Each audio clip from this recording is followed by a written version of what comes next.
പോയി കാണുക എന്ന് നിങ്ങൾ മനസ്സിലാക്കുക. ഇനി ഇങ്ങനത്തെ പടം റീ റിലീസ് ചെയ്യണമെന്ന് തന്നെയാണ് ആഗ്രഹം. വീണ്ടും വിജയ് പടം ഇറങ്ങണമെന്ന് തന്നെയാണ് ആഗ്രഹം. ഞാൻ അന്ന് ടി വിയിൽ എന്താണ് കണ്ടിട്ടുള്ളത്, തിയേറ്റർ കണ്ടില്ല. ഇപ്പോഴാണ് ഞാൻ ആദ്യമായിട്ട്.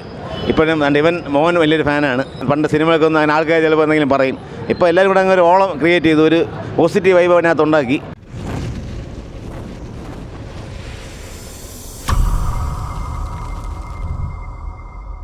നല്ല എക്സ്പീരിയൻസ് ആയിരുന്നു. അടിപൊളി എക്സ്പീരിയൻസ് ആണ്. നൈസാണ്. 20 വർഷത്തിന് ശേഷം ഇത്രയും നല്ല എക്സ്പീരിയൻസ് റിലീസ് പറയുമ്പോൾ ഞാൻ ഫീൽ ചെയ്തത്. ഓക്കെ ആണ്ട്ടാ, അടിപൊളി പടമാണ്. പോയി കാണുക എന്ന് നിങ്ങൾ മനസ്സിലാക്കുക. പടം അടിപൊളിയായിരുന്നു. അത് ഒന്നും പറയാനില്ല. നമ്മൾ തിയേറ്റർ കഴിഞ്ഞാട്ടായിരുന്നു. ഭയങ്കര ഒരു രക്ഷയില്ല. കൊള്ളായിരുന്നു. നല്ല എക്സ്പീരിയൻസ് ആയിരുന്നു. ഫസ്റ്റ് ടൈം കൊള്ളാൻ നല്ല പടമായിരുന്നു. നല്ല ഭയങ്കര എക്സ്പീരിയൻസ് ആയിരുന്നു. എന്നാൽ ഫുൾ എല്ലാവരും എൻജോയ് ചെയ്ത് കണ്ടു. സൂപ്പറായിരുന്നു. കൊള്ളായിരുന്നു. നല്ലൊരു എക്സ്പീരിയൻസ് ആയിരുന്നു. കാരണം നമുക്ക് പറ്റാത്തൊരു തിയേറ്ററിൽ കാണാൻ പറ്റിയിട്ടില്ലല്ലോ. അത് നമ്മൾ കൊച്ചായിരുന്നു. അപ്പോൾ കാണാൻ പറ്റില്ല. ഭയങ്കര സന്തോഷമുണ്ട്. എല്ലാവരും കൂടെ തിയേറ്റർ പാട്ടൊക്കെ അടിച്ച് പൊളിച്ച് സൂപ്പറായിരുന്നു. രക്ഷയില്ല ബ്രോ, തിയേറ്ററിൽ തന്നെ കാണണം. ഇല്ല പടം ഇല്ലില്ല, ഫസ്റ്റ് ടൈമായിട്ട് കാണുന്നവർ തന്നെ അതേ ഫീൽ തന്നെ കിട്ടുകയും ചെയ്തു. എല്ലാവരും ഉണ്ടെങ്കിൽ അടിപൊളിയായിരുന്നു. പിന്നെ തീർച്ചയായും ഇനി ഇങ്ങനത്തെ പടം റീ റിലീസ് ചെയ്യണമെന്ന് തന്നെയാണ് ആഗ്രഹം. വീണ്ടും വിജയ് പടം ഇറങ്ങണമെന്ന് തന്നെയാണ് ആഗ്രഹം. സൂപ്പർ എക്സ്പീരിയൻസ് ആയിരുന്നു. നല്ല എക്സ്പീരിയൻസ് ആയിരുന്നു. ഒരു 20 ഇയേഴ്സിന് ശേഷം വന്നപ്പോൾ അതേ ഒരു സ്പിരിറ്റ് കീപ്പ് ചെയ്തുകൊണ്ട് തന്നെ അതിനേക്കാളും ഒരു പടി മുന്നോട്ട്.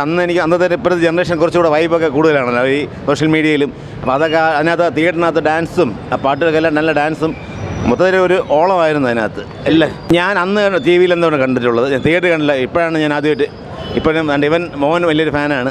അന്ന് കുറച്ചുകൂടെ ഒരു ഇപ്പോൾ ഒരു സോഷ്യൽ മീഡിയ ഇപ്പോൾ പറഞ്ഞാൽ ഡാൻസ് മറ്റേ ഒരു എല്ലാവരും ഫോട്ടോ എടുക്കുന്നു. അന്ന് അങ്ങനെയൊന്നും ഇല്ലല്ലോ. എല്ലാവരും വന്ന് സിനിമ കണ്ട് പോയി കഴിഞ്ഞാൽ പിന്നെ അവർക്കൊന്നും ഇപ്പോൾ അതെല്ലാവരും മറ്റേ ആൾക്കാർ സെൽഫി അവിടെ എടുക്കുന്നു.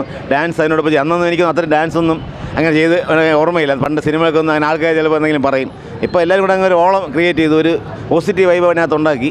20 വർഷം കഴിയുമ്പോൾ അത് ആ ഒരു സ്പിരിറ്റ് കളയാതെ തന്നെ നിലനിർത്തിയിട്ടുണ്ട്. അതായിരിക്കുന്നു തോന്നുന്നു. അതുകൊണ്ടാണ് പുള്ളിയുടെ ആ ഒരു പ്രസൻസ് ഫീൽഡിൽ തന്നെ നിലനിർത്താനുള്ളൊരു ഇതാണെന്ന് തോന്നുന്നു. പക്ഷേ ഈ പടം എന്തായാലും എല്ലാ പടം എനിക്കതറിയില്ല എങ്ങനെയാണ്. പക്ഷേ ഈ പടം ആ ഒരു പണ്ടത്തെ ആ ഒരു ഇതുള്ളതുകൊണ്ട് ആ ഒരു വൈബ് ഇപ്പോഴും നിർത്തിയിട്ടുണ്ട്. ഇനി ചിലപ്പോൾ മറ്റു പടങ്ങൾ ഹിറ്റാവാത്ത പടങ്ങൾ ചിലപ്പം എങ്ങനെ പോകുമെന്നറിയില്ല. എന്തായാലും ഇനിയുള്ള പടം ഇപ്പോൾ എനിക്ക് റിലീസിന് ഇനി ചാൻസുകൾ 1-2 പടം പോക്കിരിയൊക്കെ ചിലപ്പോൾ വന്നാൽ വീണ്ടും ഇതേ ഒരു എക്സ്പീരിയൻസ് ആയിരിക്കും എന്ന് എനിക്ക് തോന്നുന്നു. എന്തായാലും മൊത്തത്തിൽ അടിപൊളിയായിരുന്നു. മോൻ ഞാൻ എനിക്കും പറഞ്ഞാൽ ഇവരെ വേണ്ടിയാണ് വന്നത്. ഞാനും എൻജോയ് ചെയ്തത്.